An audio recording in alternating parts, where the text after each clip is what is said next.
Par exemple, la dernière série de la semaine qui nous permet également, depuis lundi, de découvrir la vie quotidienne dans quelques monastères ou abbayes de Bourgogne et d'Auvergne.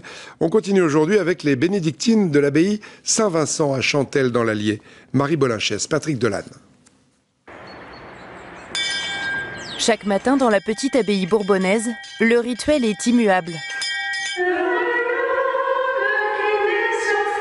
Pour les 9 bénédictines de Chantelle, la vie est rythmée par les 5 offices de la journée. 7 heures de prière, de lecture et de méditation.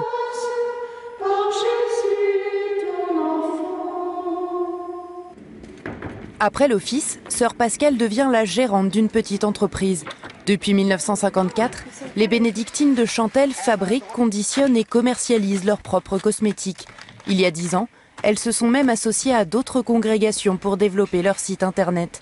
Ici, les religieuses parlent business plan et valeurs chrétiennes. L'attention aux personnes est importante, pas vouloir du profit à tout prix. Ce qui est important, c'est qu'on dégage ce qu'il faut pour que les communautés vivent et les salariés aient leur salaire. Après, on n'a pas vocation à être en bourse, ou à être une multinationale. C'est pas du tout ce qu'on cherche. Aux côtés des sœurs, la société emploie 7 salariés. Les laïcs ont dû s'adapter au rythme de travail un peu particulier des religieuses. Stéphanie, j'ai regardé sur Internet ce que tu m'as dit là pour le Portugal. Tu sais, Stéphanie, responsable du marketing, a découvert une autre vision de l'entreprise. Vous avez l'impression que c'est une gestion plus humaine des personnes de l'entreprise ? Voilà, il y a quelque chose comme ça, quelque chose qui ressort de la gérante qui est différent. Il y a vraiment une espèce de paisibilité quand on a des choses à traiter avec elle. Chaque année, plus de 7000 articles sont vendus dans toute l'Europe. Haute-Cologne, shampoing, savon ou crème hydratante, des produits simples, issus de matières végétales, développés dans le laboratoire de l'abbaye et consciencieusement emballés par sœur Marie-Suzanne.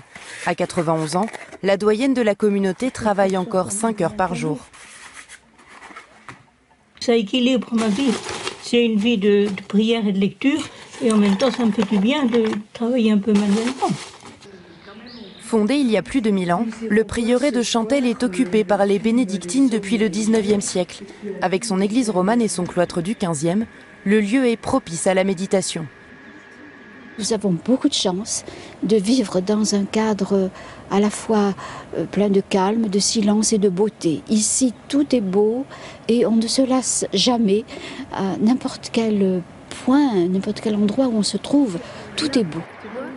Beau et très cher à entretenir. La vente des produits Made in Chantelle permet aux sœurs de restaurer petit à petit ce joyau de l'architecture. Et au fil des ans, elles se sont constituées une clientèle très fidèle. 36, 60. Je fais connaître ça à mes enfants et mes petits-enfants. J'ai fait des provisions parce que les enfants de Nantes vont venir. Ce sont des produits qui sont faits dans des lieux qui ont passé les siècles. Et il y a une capitalisation et à la fois un aspect naturel. Et moi, j'adore ça. Et c'est ainsi que depuis 60 ans, les sœurs de Chantelle partagent leur vie entre beauté et spiritualité.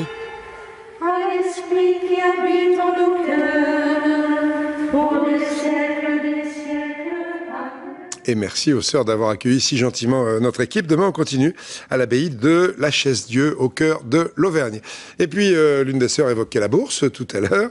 Eh bien, elle continue à monter, plus 0,6% à 4028 points à Paris, alors qu'il est. Dans un instant, les prévisions météo d'Evelyne Delia, prévisions toujours très belles pour l'instant. Et à 20h, bien sûr, Laurence Ferrari. Un excellent après-midi. À demain.